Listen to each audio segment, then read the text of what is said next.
want to do bread and butter? Or not Yes. yet? Okay. Do you want to do that? Yeah. Go ahead.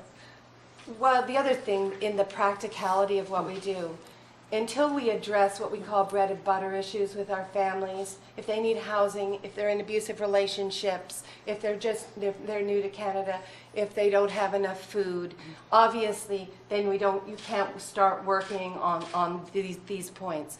But we consider ourselves kind of resource brokers in our neighborhood. We're aware of where the agencies are, where they can get extra help, where the food banks are. We often will do a clothing swap at our parenting center. Many of our parenting centers engaged in Field to Table, which supplies low-cost organic or non-organic food to families, and they can deliver it right to the school. So to be practical, I can't work with families on literacy issues until I've looked after some of their more basic needs. So we do that as well. Thank you.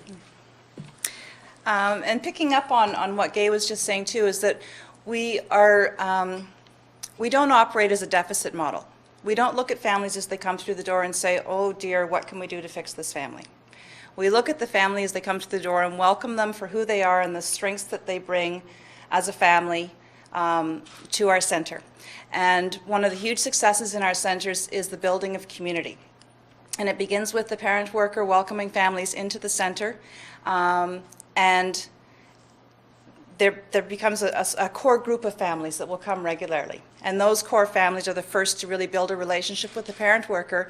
And as new families come in, they are the ones who are welcoming families in and who are inviting them to come in and be part of the community. And it's so interesting to see families helping families and parents helping parents. If there's a child crying and mommy has another baby in her arms and something else going on, it's not unusual for another parent to come up and scoop up the child who's crying and help her out. And everybody's accepting of it. If you don't have that trust that's built as a community, you're not going to want anybody else to come and scoop up your screaming 2-year-old. But if you have that trust in that community, then it's welcomed. And you'll often see toddlers coming up and poking a mummy and pointing at a crying baby across the room because they have seen the parents working together and they are learning to be empathetic themselves and helping each other. So it's a wonderful, continuous building of community that makes it work really well. Also, we find, research has found that our parent councils often are the next step for once our families have finished with the parenting center and they've moved on. They're so much a part of the school and feel empowered and often go on to work with the parent council. Absolutely. We're going to talk a little bit about some of the program pieces in the parenting and family literacy centers. Now, some of the things that you have on your tables, the ABCs, the colored scrubby pile of scrubbies over there, and the pegs and cups over here, they're some of what we call our learning materials.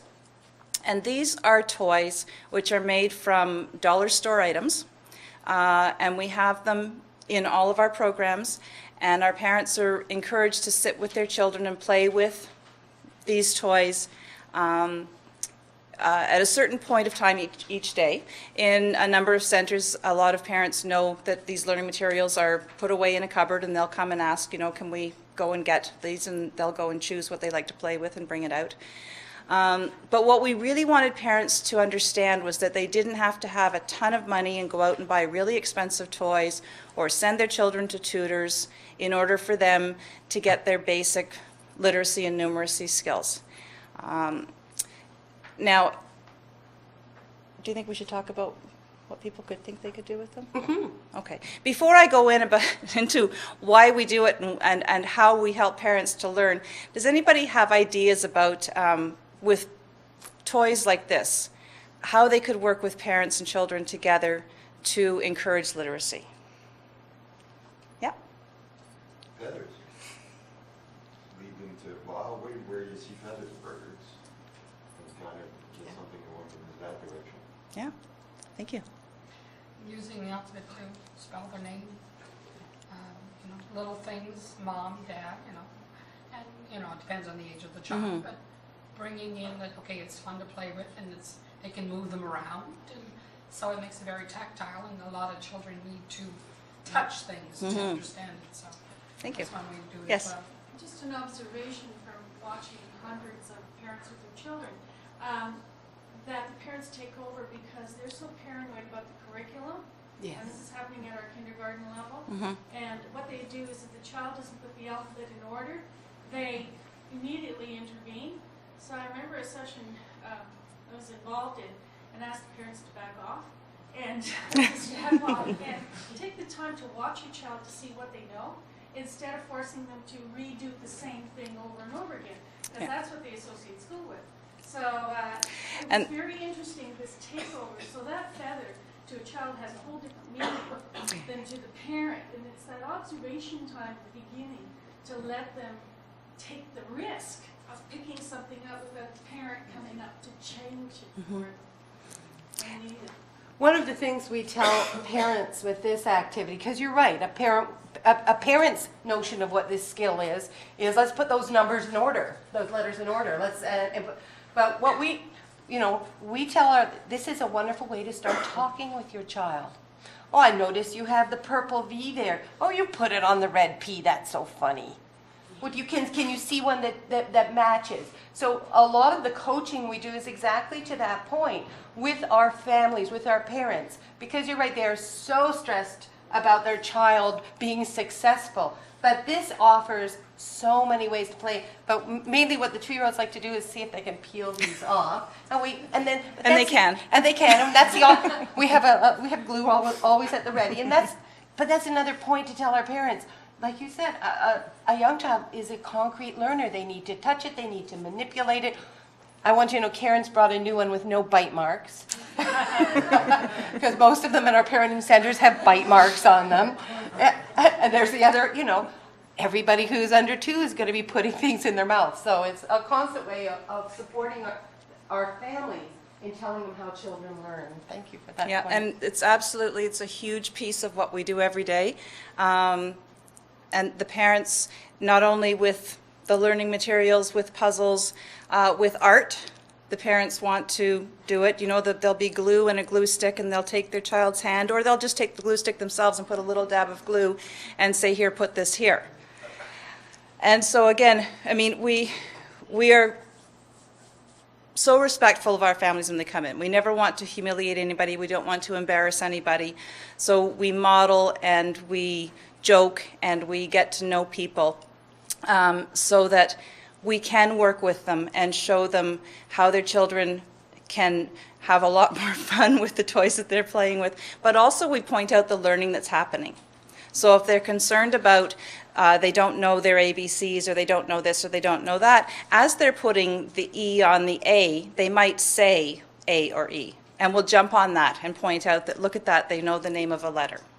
But continually pointing out to them that there is learning happening. It's extremely important learning, and it's learning that will stay with them. And again, with all of these toys, with the pegs and the cups, same thing. Parents want them to put the colored peg in the right matching colored cup. And once again, it's just, look, I've got an orange peg. Can you find one that looks the same? And they pick up a green one. Oh, you found a green one. I wonder where we can put that. Continually modeling, just playing with the children, and encouraging conversation. And encouraging conversation in home language, which is a concept that a lot of people also struggle with. We want our families to be speaking with their young children in their first language, because we know that the skills they learn in learning in their first language will translate into learning English later on. Okay?